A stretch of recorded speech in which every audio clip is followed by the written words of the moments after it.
Hey everyone, and welcome back to the channel. Today we re-diving deep into a topic that's at the very heart of American democracy, the right to vote. We often hear that America was founded on the principle of one person, one vote. But the real story is so much more complicated, more dramatic, and honestly, more inspiring. It's a centuries-long struggle, a relay race where the baton of freedom was passed from one generation to the next, often against incredible odds. So let us peel back the layers and explore the hidden history of who gets to vote in America.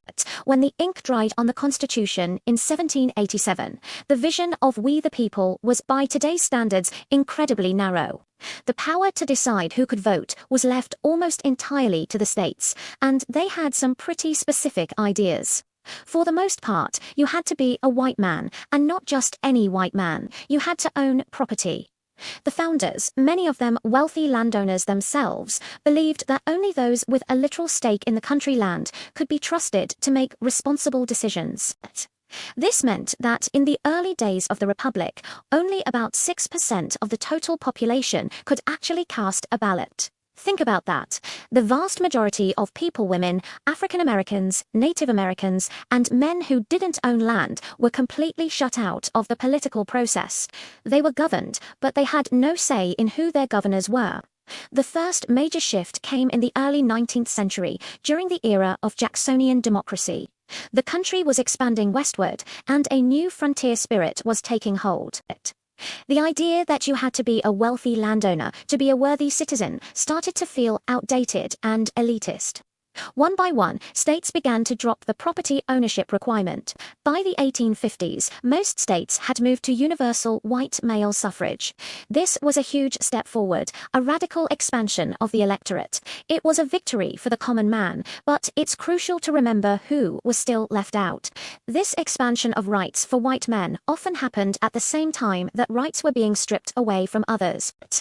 For example, some states like New Jersey, which had initially allowed some property-owning women and free black men to vote, actually revoked those rights during this period, tightening the racial and gender lines of citizenship. The next seismic shift, of course, was the Civil War. The fight to end slavery culminated in the passage of three critical constitutional amendments, known as the Reconstruction Amendments. The 13th Amendment abolished slavery. The 14th granted citizenship to all persons born or naturalized in the U.S., including formerly enslaved people. And then came the 15th Amendment, ratified in 1870. Its language is powerful and direct. The right of citizens of the United States to vote shall not be denied or abridged by the United States or by any state on account of race, color, or previous condition of servitude. In theory, this was revolutionary. It should have enfranchised millions of black men across the South. And for a brief, hopeful period during Reconstruction, it did. Black men voted in huge numbers.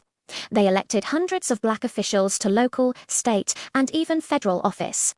It was a stunning demonstration of what was possible, but this progress was met with a brutal and violent backlash. As federal troops withdrew from the South at the end of Reconstruction in 1877, white supremacist groups and state governments moved systematically to disenfranchise African Americans once again. They couldn't legally deny the vote based on race because of the 15th Amendment, so they created a web of insidious new barriers. They implemented poll taxes, which required people to pay a fee to vote, a fee that most poor sharecroppers, black and white, could not afford. They created literacy tests, which were often ridiculously difficult and subjectively graded. A white voter might be asked to simply write their name, while a black voter could be asked to interpret a complex legal document. And they instituted grandfather clauses, which cleverly stated that if your grandfather could vote before the Civil War, you were exempt from these tests. Of course, this applied only to white voters. These tactics, collectively known as Jim Crow laws, were devastatingly effective. By the early 1900s, black voter registration in the South had plummeted. In some states, it dropped by over 90%. The promise of the 15th Amendment had been broken. While this battle was raging, another one was gaining momentum: the fight for women's suffrage. For decades, women like Susan B. Anthony, Elizabeth Cady Stanton, and Alice Paul had been organizing, protesting, and demanding the right to vote.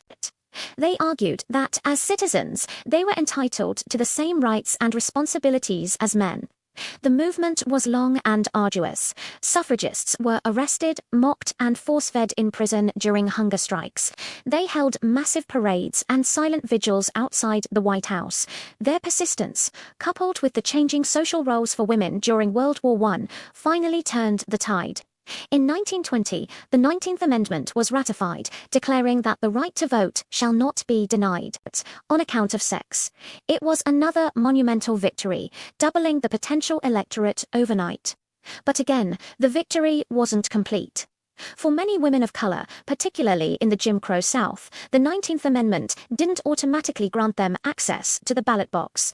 They still faced the same racist poll taxes and literacy tests that black men did. The fight for true universal suffrage was far from over. It wasn't until the mid-20th century, with the rise of the civil rights movement, that the Jim Crow system of disenfranchisement finally began to crumble. Activists organized massive voter registration drives, like the Freedom Summer of 1964 in Mississippi, facing incredible violence and danger to help black citizens register. The televised images of peaceful protesters being brutally attacked by police on the Edmund Pettus Bridge in Selma, Alabama, shocked the nation and mobilized public opinion. The pressure was immense, and Washington finally acted. President Lyndon B. Johnson, in a powerful address to Congress, declared it is wrong, deadly wrong, to deny any of your fellow Americans the right to vote. He pushed for comprehensive legislation, and in 1965, the Voting Rights Act was passed. This was a landmark piece of legislation. It didn't just reaffirm the right to vote. It gave the federal government the power to enforce it. It banned literacy tests, provided for federal oversight of voter registration in areas with a history of discrimination, and required certain states to get federal approval before changing their election laws. The impact was immediate and dramatic. Within a few years, black voter registration and political participation in the South surged. The promise of the 15th Amendment, made nearly a century earlier, was finally beginning to be realized. In the years since, the franchise has continued to expand in other ways. The 26th Amendment, ratified in 1971 during the Vietnam War, lowered the voting age from 21 to 18. The argument was simple and powerful. If you are old enough to be drafted and fight for your country, you're old enough to vote. We've also seen laws like the National Voter Registration Act of 1993, often called the Motor Voter Act, which made it easier to register to vote when getting a driver's license. But the story doesn't end there. The history of voting rights in America isn't a straight line of progress. It's a constant push and pull. In recent years, we've seen new debates and new challenges emerge.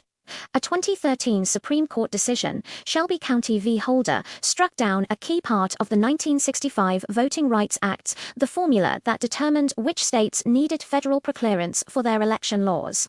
Since that decision, many states have enacted new voting restrictions, like stricter voter ID laws, purges of voter rolls, and closures of polling places. Supporters of these laws argue they're necessary to prevent fraud, while critics contend they disproportionately impact minority, elderly, and low-income voters, making it harder for them to cast their ballots. So the debate continues. What constitutes a fair and accessible election? How do we balance security with access? These are the questions our generation is now grappling with. So what's the takeaway from this long, complicated history? For me, it's that the right to vote is not something we can ever take for granted. It wasn't given, it was won. It was fought for, bled for, and died for by generations of Americans who believed in the promise of a more perfect union. It's a precious, hard-won right that is the foundation of our entire system of government. Understanding this history isn't just an academic exercise.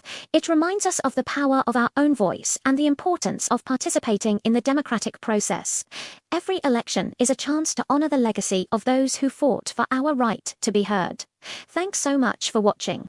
If you found this history as fascinating as I do, hit that like button and subscribe for more deep dives into the stories that shape our world. And I'd love to hear your thoughts in the comments below. See you next time.